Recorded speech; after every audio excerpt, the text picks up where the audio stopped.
Hello दोस्तों, welcome back. एक बार फिर से स्वागत है हमारे यूट्यूब चैनल मर्जाना ट्रैवल की एक और वीडियो में। एक अच्छे से मौसम में एक अच्छी सी इन्फॉर्मेशन आपके साथ शेयर करनी है। बाकी उम्मीद है आप सब अपने घरों में ठीक ठाक होंगे और आप सबकी दुआ से हम सब भी ठीक है ना। तो आज की जो मैं वीडियो बना रहा हूँ वो एक्रेडिटेड वीज़ा के रिगार्डिंग ही है। मैंने एक लास्ट वीडियो भी बनाई थी, उसमें मैंने पूरी अपडेट दी थी भी क्या क्या चेंजेस आए हैं। अभी लेटेस्ट 7 अप्रैल को ही चेंजेस आए हैं, बहुत सारे चेंजेस और बहुत बड़े चेंजेस हैं। बहुत सारे लोग इफेक्ट भी होंगे उससे।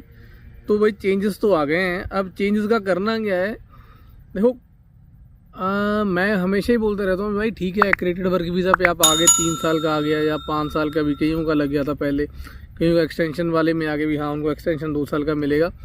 अभी उनको 1 साल ही हुआ है, मतलब साल के अंदर अंदर ही उनका फर्स्ट ईयर ही चल रहा है अभी। पर मैं हमेशा ही बोलता हूँ भी अगर ऐसा कोई सीन है, मतलब जहाँ पे आपको लग रहा है भी भाई मेरा रेजिडेंसी का मेरा प्लान है, यहाँ पे ऑब्वियसली बात है सबका 99 का ही प्लान होता है भी रेजिडेंसी लेनी है, तो भाई लेट मत करो यार, है ना। लेट मत करने का इसका मतलब क्या है भी आप साल 1.5 साल बाद 2 साल बाद किसी ना किसी कंसल्टेंट को ज़रूर मतलब कांटेक्ट करो, उनसे पूछो भी भाई मैं किस कैटेगरी में लाइक करता हूँ, या मुझे जॉब चेंज करने की ज़रूरत है, या मुझे क्या दिखाने की ज़रूरत है, मैं क्या शो करूँ, या मुझे कोई और स्किल ऐड करनी पड़ेगी, कोई और लाइसेंस लेना पड़ेगा फोक लिफ्ट का, मतलब कुछ भी। उससे होगा क्या ना, आपका जो पाथवे है रेजिडेंसी का, आप भी कौन सी कैटेगरी में आप लाइक कर रहे हो आप, क्योंकि आपके अगर आपके पास एक्रेडिटेड वर्क वीज़ा है तो आपकी रिस्ट्रिक्शंस बहुत हैं भी। आप एक ही एम्प्लॉयर के पास काम कर सकते हो, आपके पास मतलब रेजिडेंसी लेने के लिए इतना मिनिमम वेज है, या जो भी इतना टाइम काम करते रहना चाहिए, ये जॉब होनी चाहिए। तो भाई उससे होगा क्या भी, जब आपका सारा क्लियर हो जाएगा विजन भी, हाँ वो आपको बता देगा भी अगर आप इतने टाइम काम करोगे आपके पास ये लाइसेंस होंगे, इतनी आपकी मिनिमम सैलरी होगी, या ये आपके पास ये लाइसेंस, मतलब पूरी डिटेल बता देगा। एक ही कंपनी के पास कितने साल काम करना है, तब आप अप्लाई कर सकते हो। उसके बाद अगर आप चेंज कर लोगे तो क्या कर, मतलब सारी डिटेल बता देगा। अगर आप बीच में जॉब स्विच करते हो तो क्या करोगे, छुट्टी लेते हो इंडिया जा सकते हो नहीं सकते, उसका क्या इफेक्ट पड़ेगा, मतलब आपको पूरी डिटेल बता देगा। तो आप उसी रास्ते पे आगे के 1.5 साल 2 साल 3 साल निकाल सकते हो। तब फिर आपके माइंड में रहेगा भी हाँ वो मेरा सारी चीज़ें मेरे पास हैं, तो मुझे सिर्फ रेजिडेंसी अप्लाई करनी है।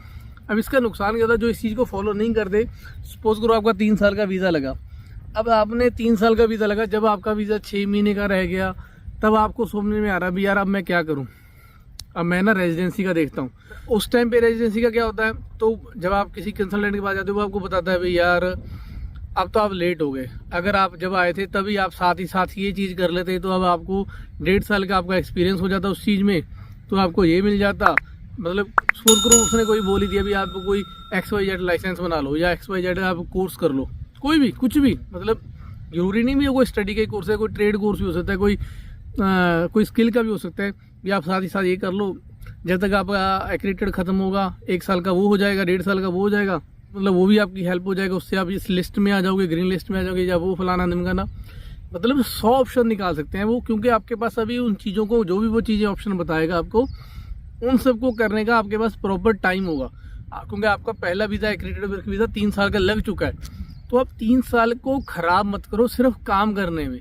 अगर तो आपका रेजिडेंसी का प्लान है भी हाँ मुझे रेजिडेंसी लेनी है और वो आपकी क्लियर नहीं हो पा रही भी मैं कैसे लूँगा, कोई रूल्स नहीं बन रहे, खैर अब तो इन्होंने सारा कुछ ही ख़त्म कर दिया। अब तो इन्होंने, मैंने अपने पिछले वीडियो में बताया था कि भाई अब तो आइलेट्स वगैरह भी कर दिया, आपको आइलेट्स का एग्ज़ाम भी देना है, आपको 3 साल 5 साल वाला भी ख़त्म कर दिया, सीधा 3 साल का लगेगा। 3 साल वाला भी 2+1 में लगेगा, 2 साल बाद भी आपकी job responsibility job duty check होंगी, फिर उसके बाद 1 साल का और देंगे, उसके बाद लग सकता है। पर आपको 12 महीने का गैप लेना पड़ेगा, आपको न्यूजीलैंड छोड़ के जाना पड़ेगा। जब आप 1 साल के लिए बाहर रहोगे तो फिर सारा कुछ दोबारा से हो जाएगा, तो वो चीज़ें हैं। तो मैं हमेशा ये बोलता हूँ कि भाई अगर तो आपका प्लान है तो प्लीज़ उसको आप थोड़ा सा विजनरी चलो, थोड़ा सा विज़न में लेके चलो भी करना कैसे है उस चीज़ को, और उसकी तैयारी पहले से ही होती है। हमारी प्रॉब्लम क्या है भी, जब तक हमारे सर पे नहीं पड़ती हमें समझ में नहीं आता करना क्या है, और जब सर पे पड़ती है तब तक हमारा टाइम निकल चुका होता है कुछ करने का। तो इससे बेटर क्या है, देखो अभी उसमें क्या हुआ, क्या जो इन्होंने बोला था ना भी, अभी जो मैंने बताया था भी इतनी डेट से पहले अगर आपने ये कर रखा है तो आपको ज़रूरत नहीं पड़ेगी, मैं आपको इसका एक सबसे बेस्ट एग्जांपल बताता हूँ। सपोज करो जो लोग जिन्होंने जब इसका बजट लगा था, एक्रेडिटेड वीज़ा स्टार्ट हुआ था, आई थिंक 2021 में स्टार्ट हुआ था शायद, जब वीज़ा उन्होंने अप्लाई किया था, क्योंकि उनका पहला स्टार्ट हुआ था शायद मई या जून में स्टार्ट हुआ था। अब कई जिनों का वीज़ा लगा होगा 3 साल का, सपोज करो पहला वीज़ा 3 साल का लग गया। ये वाले रूल आने से पहले ऐसा था ना भी आपको एक ही जगह पे 2 साल काम करते हुए रहने चाहिए, एक ही जगह पे एक्रेडिटेड एम्प्लॉयर के पास 2 साल काम करो और 2 साल उसके बेसिस पे आप कोई आइलेट्स नहीं देना, उसके बेसिस पे आप रेजिडेंसी अप्लाई कर सकते हो। अब मैं बताता हूँ, अगर 2 साल जिन्होंने को 2 साल हुई हुए है, उन्होंने फाइलिंग तैयारी कर दी होगी और अप्लाई कर दिया होगा, अब वो पाथवे टू रेजिडेंसी वाले में आ गए, मतलब उनका वर्क टू रेजिडेंसी वाला सीन बन गया। अब वो वर्क टू रेजिडेंसी वाले में अगर आ गए तो उनको इन रूल्स का कोई इफेक्ट नहीं पड़ेगा, वो उनकी रेजिडेंसी होगी उसी केस में, क्योंकि उनकी सारी चीज़ें वो पहले से तैयार करके रखे रहे थे। हो सकता है उन्होंने फाइल भी सबमिट कर दी हो। अगर एक बार आपकी फाइल सबमिट होगी तो वो आपसे डॉक्यूमेंट मांग लेंगे भी यार ऐसा डॉक्यूमेंट दिए हो या वो डॉक्यूमेंट दो। जैसे आपके डॉक्यूमेंट पूरे होंगे आप डॉक्यूमेंट आप सबमिट कर सकते हो।